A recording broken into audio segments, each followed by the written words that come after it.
Everything Yeshua said and did was focused on a kingdom.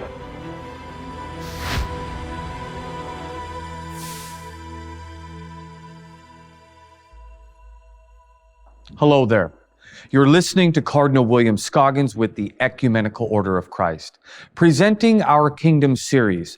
With Lord Rael's guidance, we focus our souls on the kingdom of God here on earth.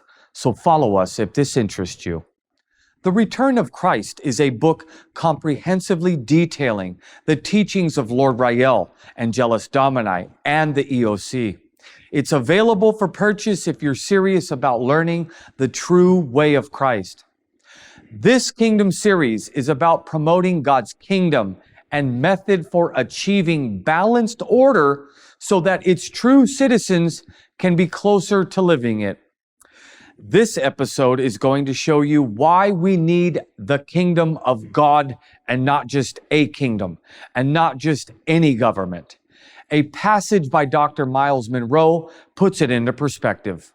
Man was created to be a governor and ruler, and therefore it is his nature to seek some authority mechanism that would bring order to his primitive and social world.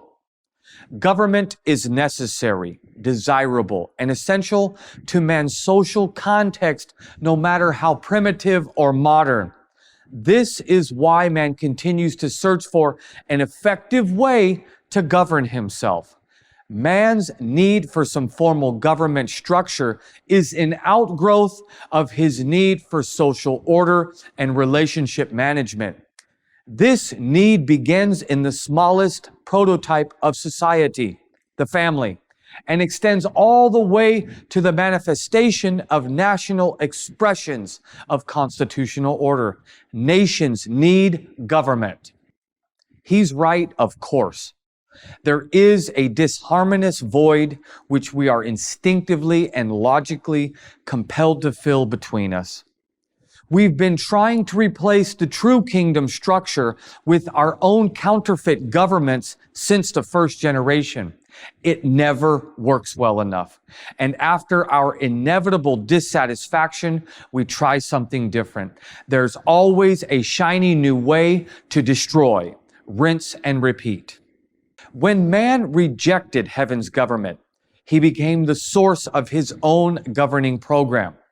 The results ever since have proven that we need help. God's government is a unique structure that is yet misunderstood.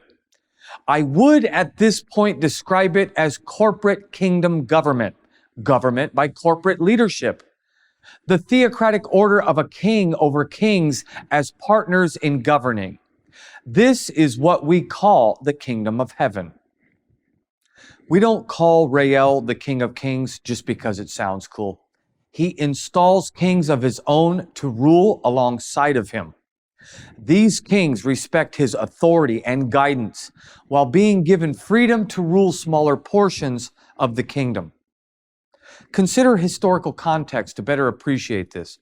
Rome's fall was in part due to an inability for centralized power to govern its own vastness. An eternal and benevolent king who employs like-minded kings does not have either of these problems. The supreme weight of his authority is comfortably spread upon a stable base with maximum attention able to be given wherever it is needed. God's been laying the groundwork for this unshakable foundation for millennia. As Dr. Monroe points out, when the children of Israel left the land of Egypt, as recorded in the Exodus story, God instructed Moses to advise them that they would be governed by the laws of heaven and led by God himself as their heavenly king on earth. This was the first step in God's plan to reinstate the kingdom of heaven on earth once again. Using a small nation of slaves as his prototype, he expressed his divine desire through Moses, stating, "Now, if you obey me fully and keep my covenant, then out of all of the nations you will be my treasured possession. Although the whole earth is mine, You will be for me a kingdom of priests and a holy nation. These are the words you are to speak to the Israelites. Exodus chapter 19, verse 5 and 6. Will Israel accept this sacred duty, or will their birthright remain revoked until the remnant is all that's left of them? That's a question for another day, but for now, we can each ask of ourselves what sort of nation we belong to. We'll allow Dr. Miles Monroe to make just one more point about that today. Any honest human taking a serious look at the condition of our planet would have to conclude that Earth is in need of a new, or in this case, an alternative form of government. The spiritual, social, economic, physical, environmental, and cultural conditions of our earth demand a government that is superior to any we have yet invented. The following episode of Kingdom Series will examine man's invented governments more closely, to compare them to God's own style of national administration and leadership. I tell you again, as always, give yourselves to God, watch and see what He gives back to you when you do. Structure, stability, prosperity, and healing of entire nations, as well as personal fulfillment. See you in paradise. There is a lot of passion and hard work put into delivering the truth to you. I don't want any of you to miss out on this. I hope that you'll join with me to get the latest updates as world events are rapidly unfolding. You'll be among the first to hear about it because I know what's coming, and I'm not going to suppress any of it from you.